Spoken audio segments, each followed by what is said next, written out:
Assalamualaikum warahmatullahi wabarakatuh. Nama saya Andi Nadia Hirani, NIM 9040118094, kelas akuntansi C 2018. Kali ini saya akan membahas dua materi pertemuan 10 dan 12 Sistem Informasi Manajemen tentang Sistem Terintegrasi Perusahaan dan Knowledge Management. Materi pertama, Sistem Terintegrasi Perusahaan. Sistem terintegrasi yang membantu perusahaan dalam memudahkan proses bisnisnya. Sistem perusahaan ini ada dalam bentuk aplikasi perusahaan, software yang mengolah dan menganalisis data, yang kemudian membantu perusahaan dalam mengambil keputusan yang cepat dan tepat terkait bisnisnya. Aplikasi perusahaan ini ada banyak jenisnya, tergantung dari kebutuhan perusahaan. Data-data perusahaan tersimpan di dalam database. Database ini berisi tentang sumber daya manusia, penjualan dan pemasaran, keuangan dan akuntansi, manufaktur dan produksi. Data-data dari semua divisi terhubung di sini. Semua yang berwenang dari masing-masing divisi dapat mengakses dan melihat database ini. Ketika salah satu divisi mengupdate data mereka, maka data dari database akan terupdate secara otomatis. Seperti yang saya katakan tadi, aplikasi sistem perusahaan itu ada banyak. Contohnya, Database Management System (DBMS) yang mengelola database perusahaan, Enterprise Resource Planning (ERP) yang mengintegrasikan informasi dari proses bisnis yang berbeda, Supply Chain Management (SCM) yang mengelola hubungan dengan supplier, Customer Relationship Management yang mengelola hubungan dengan konsumen. Saya akan membahas salah satu aplikasi sistem perusahaan, yaitu Social Customer Relationship Management. Social CRM adalah penggunaan layanan, teknik, dan teknologi media sosial untuk memungkinkan perusahaan terlibat dengan pelanggan mereka. Social CRM ini menawarkan umpan balik bagi pelanggan yang memungkinkan perusahaan untuk meningkatkan kualitas layanan mereka.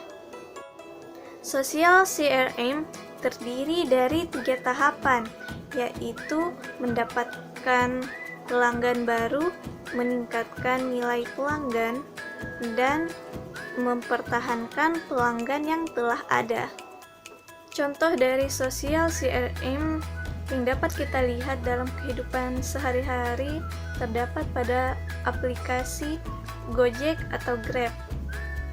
Saat pelanggan selesai menggunakan layanan atau produk dari Gojek atau Grab, pelanggan diberikan semacam form kepuasan, di mana di sini pelanggan dapat memberikan bintang dan komentar terhadap layanan yang telah diberikan oleh Gojek ataupun Grab.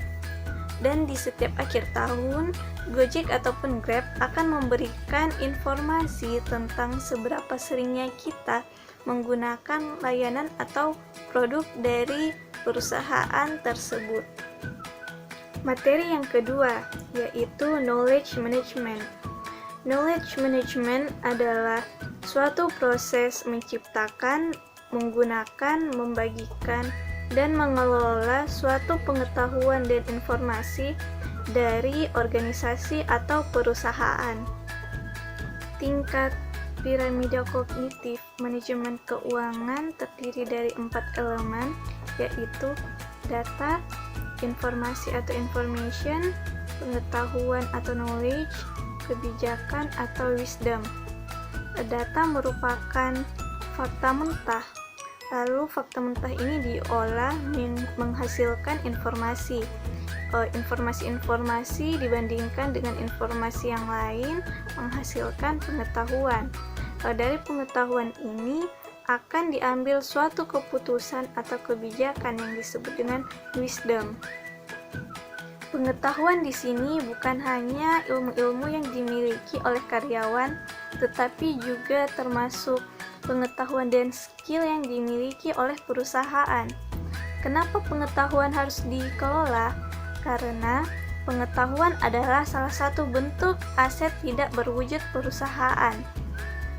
Perusahaan tidak ada apa-apanya jika tidak ada pengetahuan. Misalnya orang-orang yang tidak memiliki pengetahuan ataupun skill, maka perusahaan itu tidak memiliki nilai. Indikator atau hal-hal yang berkaitan dengan knowledge management ialah orang. Karena orang yang bekerja di perusahaan, orang yang memiliki skill, kemudian informasi. Karena informasilah yang diolah menjadi pengetahuan. Dan kemudian teknologi. Karena teknologi membantu mengelola pengetahuan itu. Knowledge management juga memiliki banyak aplikasi. Ada berbasis web, ada berbasis aplikasi. Teknologi seperti platform, open access, cloud, searchability, cognitive computing, termasuk teknologi yang bisa membantu penerapan knowledge management di perusahaan. Kemudian dari manusia atau orang-orang dalam perusahaan dalam penerapan knowledge management berkaitan dengan culture, governance, training, knowledge transfer, implementation, collaboration, dan engagement. Kemudian content management. Content management ini caranya mengelola pengetahuan melalui storytelling, analytics, metadata, taxonomy, social media, dan knowledge transfer. Dalam knowledge management ada yang dinamakan knowledge transfer atau transfer ilmu. Transfer ilmu ini bisa berupa interaksi secara langsung seperti rapat, seminar, atau interaksi secara tidak langsung berupa modul, di mana modul ini disimpan di dalam database yang dapat diakses oleh karyawan, sehingga pengetahuan yang awalnya hanya diketahui 1 atau 2 orang saja akan diketahui oleh banyak orang. Proses dari knowledge management yaitu pengumpulan pengetahuan-pengetahuan yang ada dari berbagai informasi, kemudian pengetahuan tersebut bisa langsung digunakan atau diterapkan oleh perusahaan atau bisa diperkaya lagi.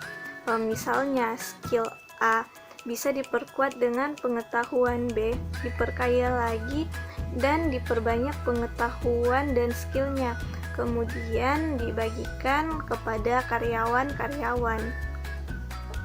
Alasan penting mengapa knowledge management diperlukan perusahaan atau organisasi itu karena mempercepat akses pengetahuan dan informasi, meningkatkan pengambilan keputusan, menciptakan inovasi dan perubahan, meningkatkan efisiensi unit operasi dan produksi organisasi atau perusahaan, dan meningkatkan kepuasan pelanggan.